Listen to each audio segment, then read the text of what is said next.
I know that we all are still probably processing the week of the inauguration here in the United States, and that there were many highlights from that day, which of course included the swearing in of our first Black South Asian American woman elected to national office, and so that's a great celebration. And I think probably most of us or all of us were really impressed with a beautiful poem by Amanda Gorman, the first youth national poet laureate. The whole poem was beautiful. If you haven't had a chance to go back, if you didn't get to hear it when she spoke it, to go back and listen to it or to read it, there's so many beautiful nuggets of vision of our country and who we are. And one of the lines that has stuck with me this week that I find so hopeful is the one where she said, somehow we've weathered and witnessed a nation that isn't broken, but simply unfinished. And I just love this idea of being just simply unfinished, right? It's a beautiful idea for us as a nation, but also just a reminder personally that, I'm unfinished. I'm not broken. I'm just unfinished. I'm still evolving, still growing. And that's true for our spiritual teachings as well. That's what I love about that idea that, and it's actually, I think, our theme this year is acknowledging that we have this timeless wisdom, this really beautiful foundation, and yet we know that we're unfinished, that we're evolving, that we're growing, we're finding new ways to experience our teachings, to add to them, to enhance them, and to bring them into this evolutionary time that we're in. And Dr. Holmes, said that when he said that the spiral of life is upward. Evolution carries us forward. So this evolutionary process that we're in, it just really is a beautiful thing to remember as we kind of explore looking ahead in our lives. And today specifically, I'm talking kind of about a larger vision looking ahead with regard to our teaching, for how can we can evolve and move our teaching in our world. And it's kind of based on this idea in our global vision. The global vision is the vision we have for our world. And it's a formal statement that has all kinds of parts throughout the years. We've explored the global vision in different ways, and I've added it to lots of my talks and teachings. And this part today, what I want to highlight is that we see a world in which every person lives in alignment with our highest spiritual principle, emphasizing unity with God and connection with each other, a world in which individually and collectively we are called to a higher state of consciousness and action. And I think that's such a beautiful vision for us to remember, that we're called to this for ourselves individually. Our teachings are very empowering for us individually to learn and love ourselves, and to understand that we are an empowered presence, to know that we have agency in what we create in our world and the power of our thought. And we also know that we do this collectively, that we have a collective consciousness, that we work together, that we have this power within us.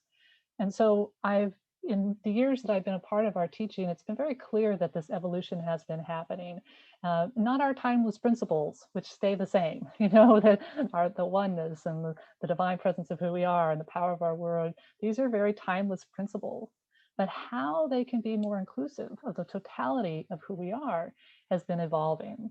So, when Ernest Holmes was developing these ideas, he was really teaching about the power of the mind, the power of our thoughts. And that was a really important thing to begin to understand at the time when people felt like they didn't have that agency, that they were just told what to do, and that there was no ability to change their experience. So it was an empowering thought that we have this ability to change our thinking and to change our life, and that's uh, laid forth in our powerful declaration of principles on what we believe.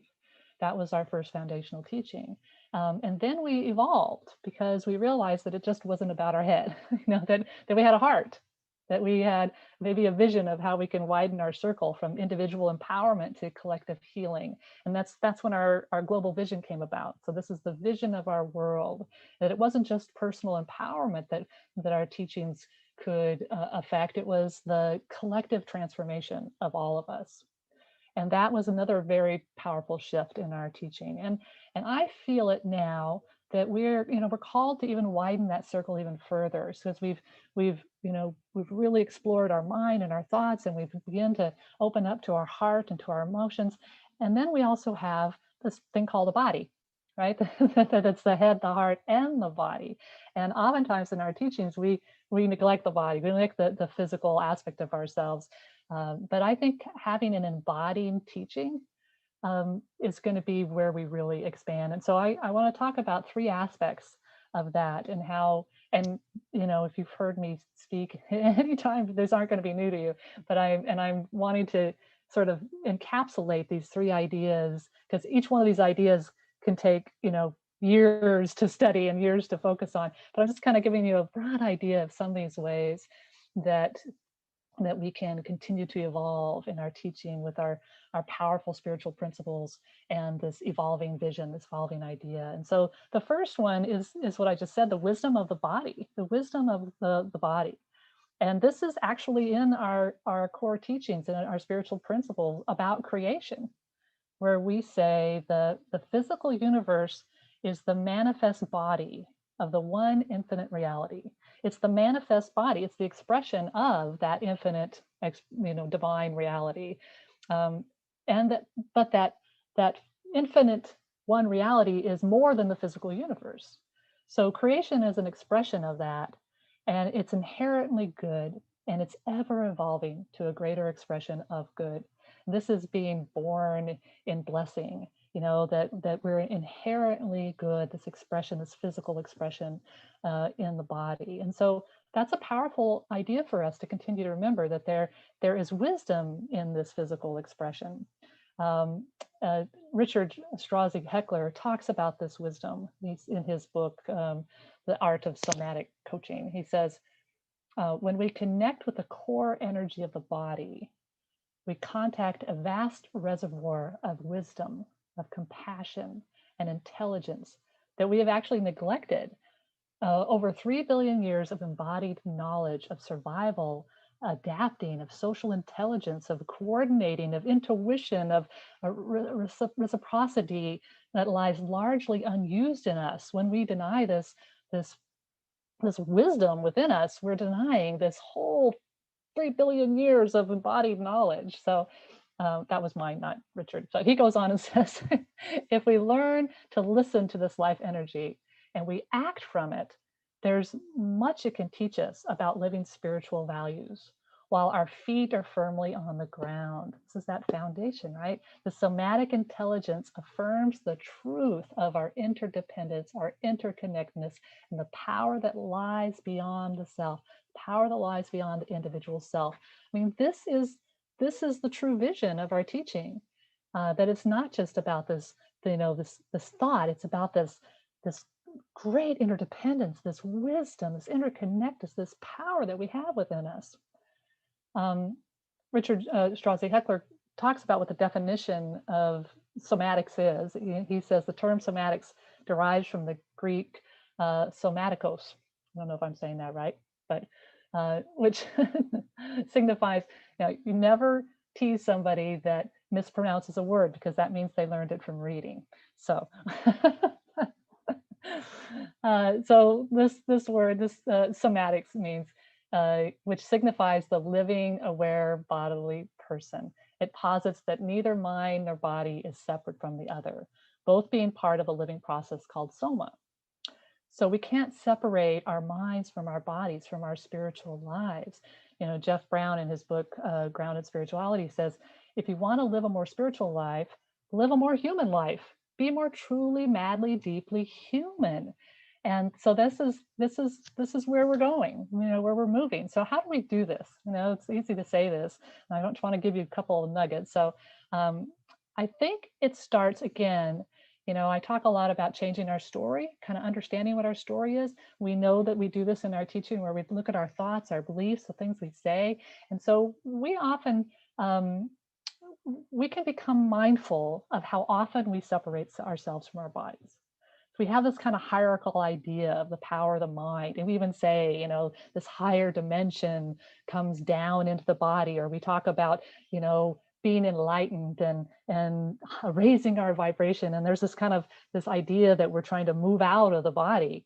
And it's even in our spiritual mind, our teaching symbol that we have. If you've ever taken a class, you know that, it's that circle with the two lines, and then there's this V, and it says descending spirit into physical form. So we have this idea that we're descending, that there's something divine that's descending into the physical body.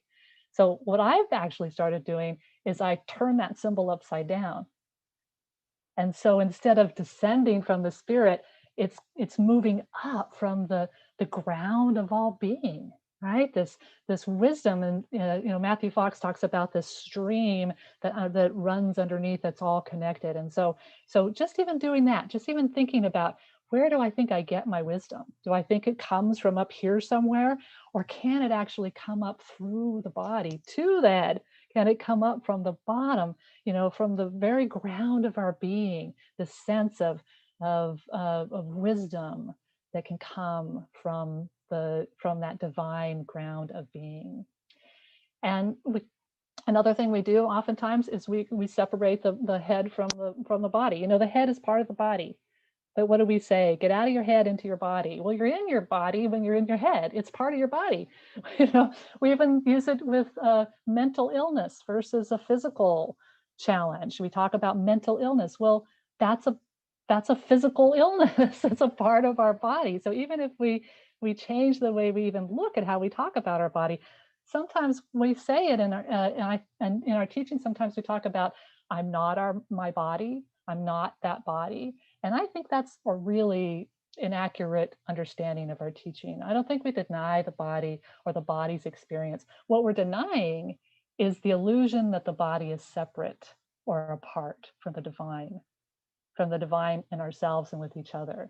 So that's what we deny. We don't deny that we have a physical body. Dr. Holmes has said that. We never deny that there's something physical going on.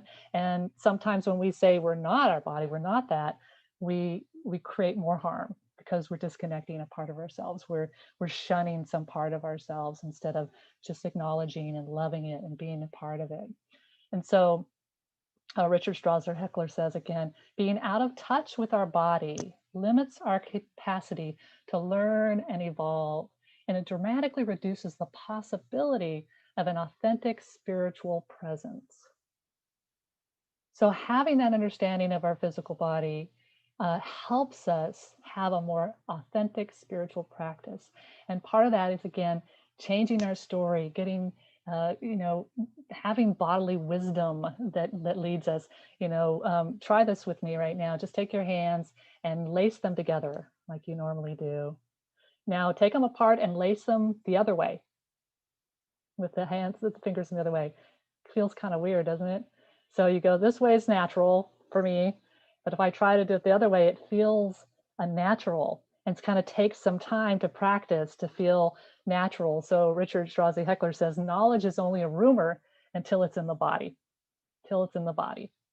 And Ernest Holmes said, unless we become the living embodiment of love and light, we shall have no justification in saying that God is love and light, because that is how God expresses. That's how the divine expresses, is in and through us as our body, this wisdom that we have.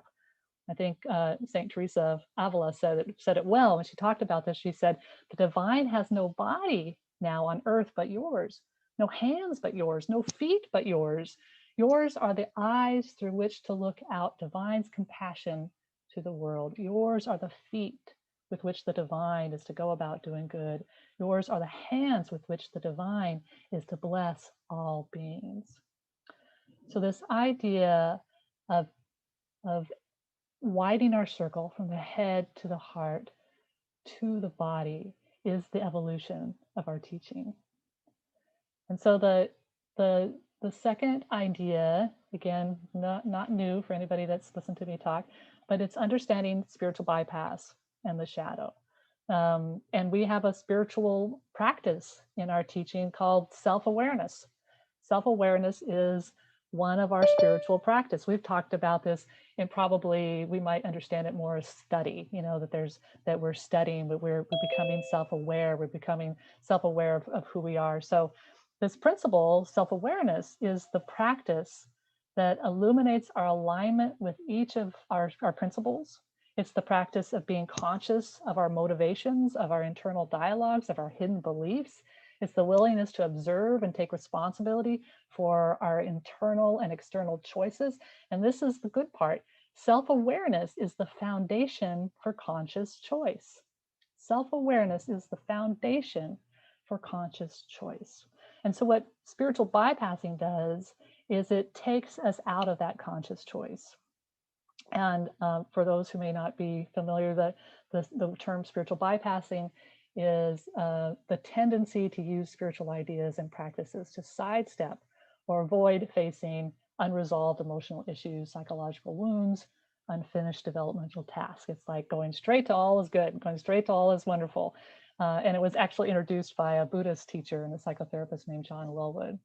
So our teaching at times can be very attractive to those who want to spiritually bypass, who might be in a place of trauma and not want to have to deal with it. And sometimes that can be a really intelligent thing. You know, the way that we take care of ourselves and the way we avoid some of these things can be very important when we're younger, when we don't have the abilities, we don't have the control or are in charge. So we develop these very intelligent ways of staying safe. But what happens is that we forget that we're no longer little and powerless, and we continue to use these techniques. And so these, you know, the pithy answers that we have about being 100% responsible for experience or everything happens for the good deny this complex nature of our lives and our universe. And in fact, you know, it can be harmful to the well-being by denying this healthy process of emotion through our systems. Remember, I've said, you know, buried emotions are buried alive. You know, they're not processed. And I love Thomas Hübl, you know, the wonderful spiritual teacher. He has this really great analogy about this, and he talks about a snowflake falling into a running river, running water. So if a snowflake falls into a running river, it just, you know, assimilates. You know, it moves through. It just goes along and becomes part of that river. But when it falls on solid ice, it builds up and builds up and builds up. And our systems are like that, you know, that when we allow ourselves to acknowledge and experience our emotions, what's going on with us, we process them in a healthy way, then that's like that one little snowflake, you know, that just moves through and goes on. And then when we say these affirmations that all is well and I am loved, we can actually, they can assimilate with us. We can actually experience them.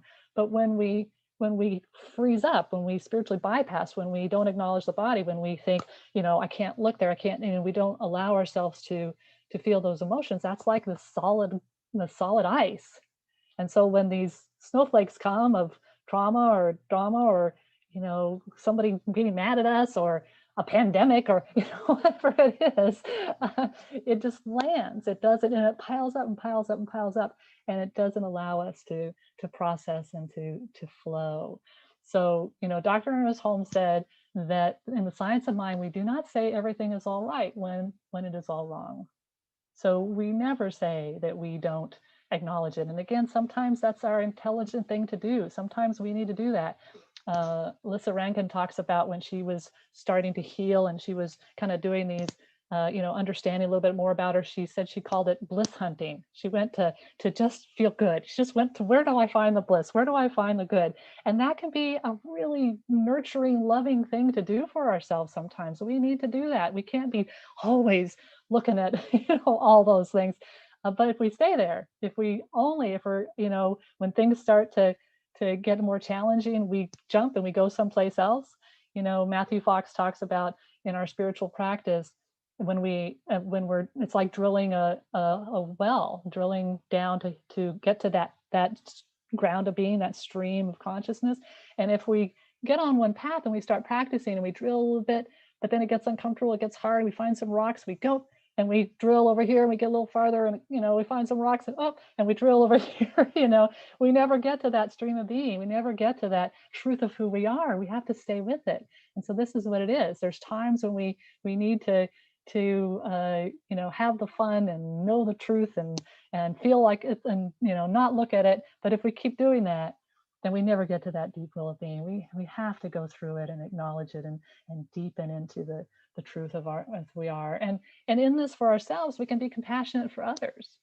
When someone else is going through something, trust that they can come up with the truth for themselves as far as what they need to do. That sometimes it's okay for us just to listen, just to be there, and not try to go straight to the spiritual truth, not try to make them feel better. That we can just be with it and allow it to happen. So these are the ways that we begin to not allow spiritual bypass to derail us from our evolution, derail us from the expanded evolution of our teaching.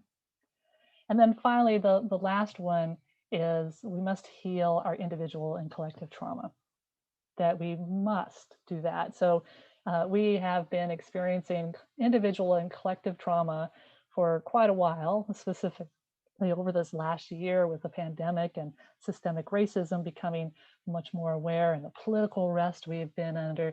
And we're called to address these through these embodied practices. We're kind of coming back around. The whole embodied practice includes our mind, includes our heart, includes our body. We must address the collective unconsciousness that perpetuates the idea of separation. And we do this by expanding our awareness and our understanding that we swim in the embodiment. So we swim in this idea, this uncollective consciousness of white supremacy, of white privilege. And so it's a part of us, regardless who you are. We kind of swim in it.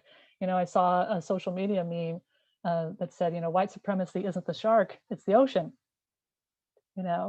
And I heard Melba Marquez Green say, white supremacy is not the elephant in the room, it's the room. It's the room. It's where we all are, no matter where you are, no matter where you are on this globe, or in the United States or wherever, that this has been a force in our world. And so the radical understanding of oneness calls us to address these issues. And it calls us to address these issues from a somatic embodied place. Resmaa Menakem, in his really powerful book, My Grandmother's Hands, he says, this comes back to understanding and healing from a somatic place. We don't need to understand white supremacy because white supremacy isn't rational. We're never going to understand it with our heads. We won't end it with intellect alone. It is an entire internalized deep within our bodies. So again, this healing takes place by first becoming aware of it, talking about understanding what the story is, and then beginning to change the story and to heal that which is within us, which has been within us for all the years of our evolutionary process. But with the trauma and the wounds of our evolutionary process comes great wisdom. We draw with us this amazing wisdom of our interconnectedness and our oneness. And I love Joanna Macy. One of my favorite quotes from her is from a work called Act Your Age, and I've shared it before, but she talks about, if we think we're up for the task of changing our world, she says, since every particle in your body goes back to the first flaring forth of space and time, you're really as old as the universe. So when you're lobbying your congressperson's office or visiting your local utility or testifying at a hearing on nuclear waste or standing up to protect an old grove of redwoods, you are doing that not out of some personal whim, but in the full authority of your 15 billion years. And everything we do and how we want to change the world and how we want to be a better place and how we want to connect and heal, we're doing it with the force of this timeless wisdom, this foundational wisdom to move us forward into healing in our world, to look ahead to this evolutionary moment. And so we have the timeless wisdom in our teachings to apply to this evolutionary vision of a world that works for everyone. This is our vision, to create a world that works for everyone by harnessing not only the power of our collective mind, but the power of our collective heart and our collective body. This is an embodied spirituality that will take us to this next level of our evolution. And to do so, we need to acknowledge the wisdom of our body, not be afraid of our embodied emotions, and come together in collective healing of our generational trauma of that story. So I want to share with you a bit from an article by Dwayne Elgin, and he wrote The Living in the Living Universe, and it's really about the power of collective consciousness to heal. So he says, at a somewhat higher level, we find consciousness operating in the remarkable behavior of forest slime mold in search of a new feeding area. For most of its life, slime mold exists as a single cell amoeba. When it needs food, however, it can transform itself into a much larger entity with new capacities. Individual amoebas send out signals to others nearby until thousands assemble. When they reach a critical mass, they organize themselves without the aid of any apparent leader into an organism that can move across the forest floor. Upon reaching a better feeding area, they release spores from which new amoebas are formed. Thus, under conditions of great stress, the forest slime mold is able to mobilize a capacity for collective consciousness and action so as to ensure its own survival. If some form of consciousness is operating at the level of the atoms of the molecules of a single cell organism, we should not be surprised to find that consciousness is a basic property of the universe that is manifest at every level. If slime mold can organize for its survival, imagine what we can do if we organize our collective consciousness to create a world that works for all. Let's take that in, knowing that we are part of that collective consciousness. And just say this affirmation to yourself: I am the ever evolving, living embodiment of love. And let's take that in as you close your eyes and just feel into that truth. I am the ever evolving, living embodiment of love. And it's from this place of connecting with that awareness, that remembrance, that divine presence that indeed moves through all things, that indeed is a powerful presence, that is an expression of love, an expression of wholeness and health and well-being, the divine expression of one that we each have access to. And at this very moment, with the power of my word, the power of my heart, with the power of my body embodying, bringing up through that ground of being, the divine truth, the intellect, the intelligence, the interconnectedness, that divine presence is moving in through me right now, through my body, through my heart, up into that part of my body that is my word. This is the power of my word, the power of my consciousness as I speak this word for each of us. That we each are this powerful presence. We each are the divine expression of that one. And we each at this very moment, I know we continue to stand on the foundational presence of our beautiful teachings, of these principles that are timeless, that are wise, that are ever unchanging. And yet there are new ways to experience, new ways to expand, new ways of understanding that enhance this truth. And so each of us are on this journey of ever evolving, on this journey of moving to an expanded awareness expression of the divine through our heads, our hearts, and our bodies, and through our connection with each other, this conscious awareness of each other. So in this moment, let us use that conscious awareness to know peace and love for ourselves and for our world, and give thanks for this truth. Give thanks for this truth. And I do that right now with my whole heart, my whole soul. I'm so grateful. I'm grateful for this truth. I'm grateful for my ability to speak it, to know it, and to claim it for myself and for each of us here today. And with that, I let go. I let that divine presence move in and through each of our lives in the most perfect, powerful way. I wait with joyous anticipation to see that manifest in the most beautiful, perfect way for each of us and for our world. And this we know by simply saying together, and so it is. And so we let it be.